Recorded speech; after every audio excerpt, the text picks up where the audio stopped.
போன தேர்தல் 2021 பல இடங்கள்ல சீமான் வந்து நாம் தமிழர் கட்சி வந்து குறிப்பிட்ட ஒரு வாக்கை வந்து பெற்றாங்க.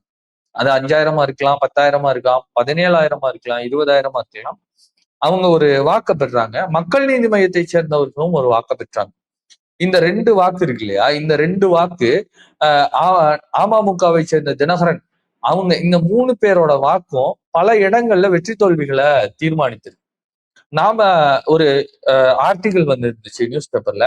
அதுபடி தினகரன் மட்டும் தனித்து வந்து ஒரு 11 தொகுதிகள்ல சாலிடா இம்பாக்ட் பண்ணியிருக்கிறார். ஸ்ட்ராங்கா இந்த 11 தொகுதி தோத்ததுக்கு தினகரன் தான் காரணம் அப்படிங்கிற லெவலுக்கான ஓட் ஸ்பிளிட்ட அபிஷியலா அவரு பண்ணியிருக்கிறாருன்னு அந்த ஆர்டிகல்ல சொல்லியிருந்தாங்க. அதை தாண்டி ஒரு 25-50 தொகுதிகள்ல ஹெவியா இம்பாக்ட் பண்ணியிருக்கிறாரு. அந்த டிஃபீட் ஃபார் ஏடிஎம்கேக்கான மெயின் ரீசன் தினகரன் ஓட்டை ஸ்பிளிட் பண்ணதா இருந்தது. அதேதான் வித் நாம் தமிழர் ஆல்சோ. அவங்களும் இதே மாதிரி ஹெவியான ஒரு ஓட் நம்பர்ஸ அட்டாக் பண்ணி பிரிக்கிறாங்க. அவங்க ஸ்பிளிட் பண்ற அந்த ஓட்டு தான் யாரு வின்னர் அப்படிங்கிறத தீர்மானிக்குது. இப்போ இந்த ஓட் ஸ்பிளிட்டர்ல இன்னொரு ஆடானா விஜய் வந்திருக்கிறாரா அப்படிங்கிறது தேர்தல் களத்துல சொல்லும். ஆனா ஓட்டை ஸ்பிளிட் பண்ணுவாரு அப்படிங்கிறதுல எந்த மாற்று கருத்தும் கிடையாது.